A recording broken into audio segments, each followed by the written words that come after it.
저희 동생은 한 10년 아래쯤 됐을 것 같아요. 처녀로 있다가 시집 왔을 테니까. 그럼 한 20세쯤 됐을 텐데 처음에 이게 안 하려고 그랬겠죠. 그렇지만은 뭐 그 정치 판도에서 안 할 도리가 없으니까 이제 했는데, 그래서 하고 나서는 또 정이 깊이 들어서 왕자 둘을 생산을 해요. 생산을 하는데 그 왕자들이 그저 4살, 2살쯤 됐을 때 이 왕비가 돌아가요. 돌아가니까 막 세정이 들자 말자 할 때 또 이런 정말 불운을 당한단 말이에요. 그러니까 가정적으로 굉장히 불운한 거죠. 근데 이때쯤 되니까 이제 아이 30쯤 되니까 성덕왕이 그 총명한 기질로 강신들한테, 그 강한 이 철족들한테 휘둘리지 않을 생각을 해낸 거죠. 그 이후부터는 재혼을 안 해요. 재혼을 안 해서 이 어린 두 왕자를 키우면서 재혼을 안 합니다. 그러니까 재혼 안 한 상태에서 왕이 재혼을 안 하겠다고 그러는데 강요할 수는 없죠. 그래서 어떤 집안, 재혼을 하면 어떤 집안하고 맺어져야 되면 다른 집안하고는 다 왼수가 될 텐데, 재혼을 안 하니까 모든 집안에서 모두 충성을 할 수밖에 없죠. 그래가지고 이 성덕왕이 그 이후는 그 어린 두 왕자를 키우면서 신라의 국기를 튼튼히 하고 이 신라를 정말 이 강성한 대국으로 이끌어 나가는 일에만 전념을 하게 된다. 그러니까 그런 일을, 그 나라의 힘을 키워가는 데는 집권하는 그 세력들이 뜻을 합쳐야죠. 뜻을 합쳐야 되는데 이게 성덕왕의 그 위대함이에요. 자신의 이익을 포기하면서 모든 세력을 결집시키는 지혜를 보인 거죠. 어떤 집안하고 결혼을 했다면 다른 집안은 반발할 거 아닙니까? 그런데 성덕왕 스스로의 불편함을 감내하면서 재혼을 안 하니까 모든 집안에서 할 말이 없단 말이에요. 그리고 자기 집안에 그 위험이 닥치지 않을 거라는 확신을 가지니까 성덕왕을 중심으로 해서 일치단결을 할 수밖에 없어요. 그래서 세상 일을 이끌어가는 사람은 자기의 그 사욕은 버려야 되는 겁니다.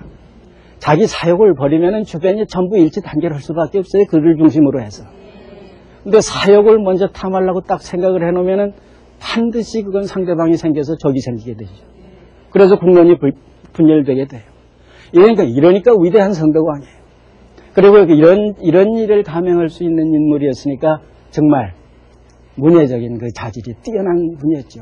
학문도 뛰어나고 덕망도 뛰어나고 그런 분이었는데, 이분의 아드님인 경덕왕이 나중에 이제 등극을 해가지고 그 성덕왕이 돌아갈 때 경덕왕이 15살쯤 됐고, 모후인 그 소덕왕과 돌아갈 때는 2살이나 됐어요. 그 어머니 얼굴은 알 수도 없는 거예요. 그러니까 이런 제국 대왕국을 이렇게 해서 자신한테 물려준 그 부왕과 모후를 생각할 때는 늘 가슴이 미어진단 말이에요. 그래서 그 부왕과 모후를 해서 이 성덕대왕 신종을 만들기 시작을 한 거예요. 그 추복으로 해서. 그래서 그 내용이 이 명문에서 써져 있습니다. 그래서 이 명문이 이 종에서는 상당히 중심적인 역할을 한다.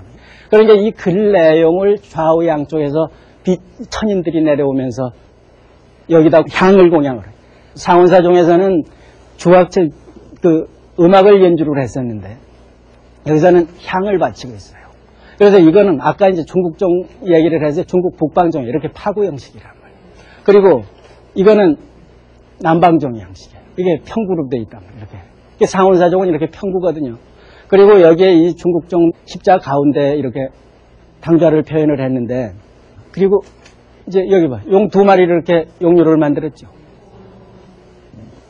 그런데 이거는 일본종이에요. 이제 일본종이라는 게 결국 삼국시대 백제에서 이게 백제 장인들이 가서 만들어 줬을 텐데, 여기 젖꼭지라고 하는 거, 유두가 9개가 아니라 한 정도 없이 이렇게 둘려 있어요. 이거를 통일신라에 와가지고 9개로 정리를 한 거예요.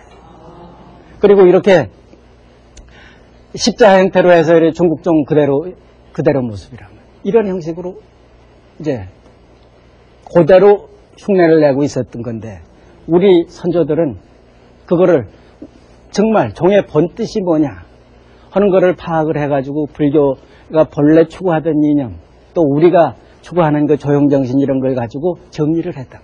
정리를 해서 이런 그 상원사 동종이나 성덕대왕 신종 같은 종을 만드는데 이게 지금 명문 탁본한 거예요. 그래서 그 명문 좌우에 이런 그 헌양천왕, 헌양천인을 지금 이렇게 양각을 해놓고 있어요. 근데 상원사 동종에서는 그 주악천의 얼굴 모습 표현, 그 이목구비, 그 눈, 코, 뭐 이 다 정확히 표현했는데 워낙 큰 종을 만들다 보니까 얼굴의 이목구비 표현은 못하고 있어요. 못하고 있지만은 이것도 위에서 하늘에서 천상으로부터 내려오는 모습을 표현하기 위해서 이렇게 내려오니까 어쩌라기 모두 하늘로 지금 뻗쳐 올라가고 있단 말이죠. 그래서 무릎 꿇고 향을 사로서 지금 이 명문을 성덕대왕한테 지금 공양을 올리는 거랑 마찬가지죠. 이렇게 표현을 해놓고 있어요. 이거 양쪽에서. 그래서 명문도 앞뒤로 있고, 앞뒤로 있으니까 이 헌양천인도 명문 좌우에 있게 되니까 4명이 지금 표현이 돼 있죠. 그 상원사 동종 때는 이렇게 명문을 위에, 종 위에 그 용류 좌우, 종 맨 위 그 천판에다가 이렇게 새기고 있었거든요. 그때는 이 명문의 중요성이 그렇게 크질 않았던 거예요. 근데 이 성덕대왕 신종에 와서는 명문의 중요성이 그렇게 컸기 때문에 천인도 명문을 향해서 향공양을 올리고 있었던 겁니다. 그래서 상호사 때는 이랬었거든요. 이렇게, 이건 생황이고, 이건 공우란 말이에요. 이렇게 돼 있었어요, 상호사에서. 상원사에 이게 앞뒤로 표현이 돼 있었습니다. 근데 이 시기에 이제 성덕왕 때 만들었던 종인데, 이 시기에 그러니까 종이 무수하게 만들어져, 절마다 있었을 건데, 죄 이제 녹여가지고 다 후대에 대포도 만들고 뭐 이래서 다 없어진 거예요. 그래서 이게 일본의 대마도에 가 있는 게 이게